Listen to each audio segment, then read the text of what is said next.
both of these levels look like they would be easy, yet no one has ever been able to beat either of them. But I'll show how I became the first person to beat both of these levels that are actually insanely hard. What makes this first level so hard is that you can't touch the ground. So after I do my only jump allowed, I can't touch the ground until the end of the level, which is way harder than you would expect. I have to dodge this sun enemy and then spin off another enemy. I barely spin off a piranha plant and do some more wall jumps and bounce off the enemies to continue avoiding the ground. But I'm about to do the hardest part of this level, and this part's difficulty is probably the reason this level had no clears for so long. So after I jump off these pokey enemies, it gets tricky. I line myself up with this Koopa so I can grab this shell and carry it while I wall jump. And I have to use the shell to jump off of later. And it was hard to figure out that this shell I got so much earlier had to be used all the way over here. And after that, I get all the way to the other side of these blocks to wall jump off of. And I very carefully avoid touching any of the floor while I go down here. And even though these tricks are hard to do, there's a level I found that's twice as hard as this one. I have to do constant tricks to stay above the ground, which is extremely hard, and I'm the first person who's ever reached the end of this level. So I jump off some shells midair, then I hit a switch so I can shell jump up to the open path.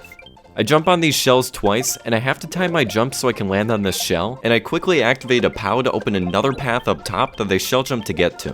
Here, I grab a shell and kick it, bounce off this shell and the one I kicked, and here I set it up so I can bounce this shell slightly backwards so I land on it. I bounce off the beetle enemies 8 more times, but whenever I achieve something like beating an uncleared level, I like to celebrate by putting something up on my wall that symbolizes my achievement. And since I couldn't touch the ground in both of those levels, I put the ground on my wall.